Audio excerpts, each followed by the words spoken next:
अक्सर खबरों में सुनते हैं ना, अर्थव्यवस्था बढ़ रही है। पर कभी सोचा है इस एक नंबर का आखिर मतलब क्या है? आज हम इकोनॉमी को नापने वाले इन बड़े बड़े शब्दों जैसे जीडीपी, जीएनपी को तोड़कर एकदम आसान भाषा में समझेंगे। अरे न्यूज एंकर हो या नेता बड़े गर्व से कहते हैं हमारी जीडीपी बढ़ रही है, इकोनॉमी तो आसमान छू रही है। पर क्या ये एक अकेला नंबर पूरी कहानी बता सकता है? बिल्कुल नहीं। आज हम इसी नंबर के पीछे की पूरी सच्चाई जानेंगे। ठीक है, तो चलिए सबसे पहले उसी शब्द को पकड़ते हैं जिसे हम सबसे ज्यादा सुनते हैं, जीडीपी यानी ग्रॉस डोमेस्टिक प्रोडक्ट। ये हमारे आज की पड़ताल का पहला और सबसे जरूरी पड़ाव है। तो जीडीपी का मतलब क्या है? बिल्कुल सीधी सी बात है। किसी भी देश की सीमाओं के अंदर एक तय समय में जितनी भी फाइनल चीजें और सर्विसेज बनती हैं, उनकी कुल मार्केट वैल्यू। अब यहाँ दो बातें गांठ बांधने वाली हैं। पहली, हम सिर्फ फाइनल प्रोडक्ट गिनते हैं, उसे बनाने में लगा कच्चा माल नहीं। और दूसरी, सब कुछ देश की बाउंड्री के अंदर बनना चाहिए। अच्छा, इसको और भी आसान बनाना है तो चलिए एक मजेदार उदाहरण लेते हैं। सोचिए कि हमारा देश एक बहुत बड़ी इंटरनेशनल बेकरी है। इस हिसाब से जीडीपी क्या हुआ? जीडीपी हुआ इस बेकरी की रसोई में बनने वाली हर चीज की कुल कीमत, फिर चाहे ओवन किसी देसी कंपनी का हो या विदेशी का। जैसे भारत की जीडीपी में टाटा मोटर्स जो कारें भारत में बना रही है वो भी गिनी जाएंगी, और साथ ही एलजी जो कि एक साउथ कोरियन कंपनी है, वो जो टीवी भारत में बना रही है वो भी गिनी जाएगी। क्यों? क्योंकि दोनों का प्रोडक्शन हो रहा है भारत की सीमाओं के अंदर। जीडीपी के लिए ये मायने नहीं रखता कि मालिक कौन है, मायने ये रखता है कि सामान बन कहाँ रहा है। तो जीडीपी से ये तो पता चल गया कि देश के अंदर प्रोडक्शन कितना हो रहा है, लेकिन एक मिनट, क्या देश में पैदा हुआ सारा पैसा सच में देश के लोगों का है? ये कहानी का दूसरा पहलू है। ये सवाल बहुत जरूरी है।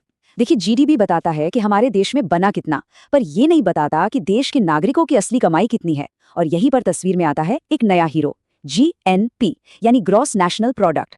जीएनपी के साथ खेल बदल जाता है। यहाँ फोकस ज्योग्राफी से हटकर ओनरशिप यानी मालिकाना हक पर आ जाता है। जीएनपी ये मापता है कि एक देश के नागरिक और उसकी कंपनियां, चाहे वो दुनिया में कहीं भी बैठकर काम कर रहे हों, कुल मिलाकर कितना प्रोडक्शन कर रहे हैं। इसको अपनी बेकरी वाली कहानी से ही समझते हैं, बड़ा आसान हो जाएगा। स्टेप 1, हम शुरू करते हैं अपनी घरेलू रसोई में बनी हर चीज से, यानी जीडीपी से।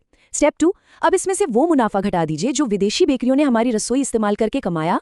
स्टेप 3, और आखिर में वो मुनाफा जोड़ दीजिए जो हमारी अपनी बेकरियों ने विदेशों में कमाया है। बस यही है जीएनपी। ये हमें बताता है कि देश के नागरिकों की जेब में असल में कितना पैसा आ रहा है। ठीक है, तो हमने प्रोडक्शन देख लिया जीडीपी से और ओनरशिप देख ली जीएनपी से, पर क्या बस इतना ही? क्या सिर्फ टोटल आउटपुट देख लेना ही काफी है किसी देश की असली दौलत जानने के लिए? शायद नहीं। जरा अपनी बेकरी के बारे में सोचिए। जब हम दिन रात केक और ब्रेड बनाएंगे तो हमारे ओवन, मिक्सर ये सब घिसेंगे भी, तो इनमें टूट फूट होगी।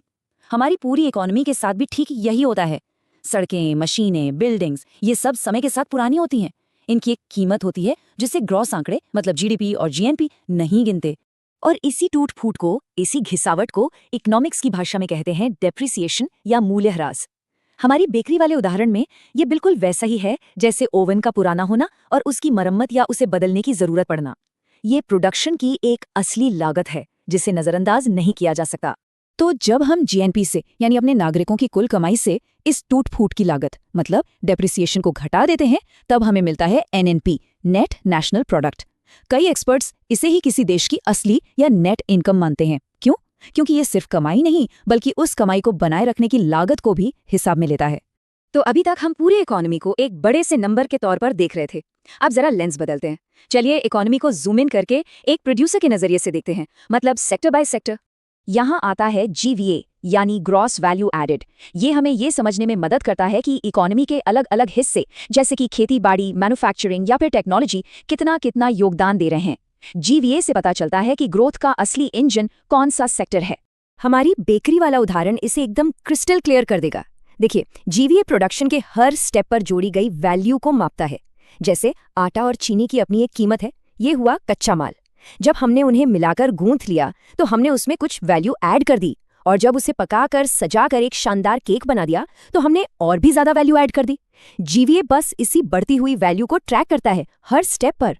तो हमने 4 अलग अलग चश्मों से इकोनॉमी को देख लिया, जीडीपी, जीएनपी, एनएनपी और जीवीए। अब इन सबको एक साथ रखकर देखते हैं कि ये मिलकर एक पूरी मुकम्मल तस्वीर कैसे बनाते हैं।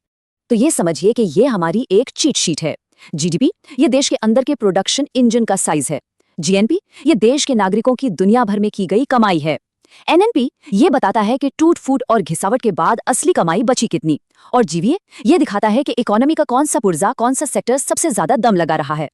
तो सबसे बड़ी सीख क्या है? यही कि कोई भी एक नंबर पूरी कहानी नहीं बता सकता। ये चारों असल में एक ही इकोनॉमी को देखने के अलग अलग नजरिए हैं, अलग अलग लेंस हैं। तो अगली बार जब कोई सिर्फ जीडीपी का आंकड़ा बताए तो हमें पता होगा कि कहानी में और भी बहुत कुछ बाकी है। तो अब एक सवाल सबके लिए, इन चारों में से आपके हिसाब से कौन सा मेट्रिक किसी देश की सेहत की सबसे सच्ची, सबसे ईमानदार तस्वीर पेश करता है? जीडीपी, जीएनपी, एनएनपी या फिर जीवीए? अपनी राय नीचे कमेंट्स में जरूर बताइएगा। और हाँ, ऐसे ही और कॉन्सेप्ट्स को आसान भाषा में समझने के लिए सब्सक्राइब करना मत भूलिएगा।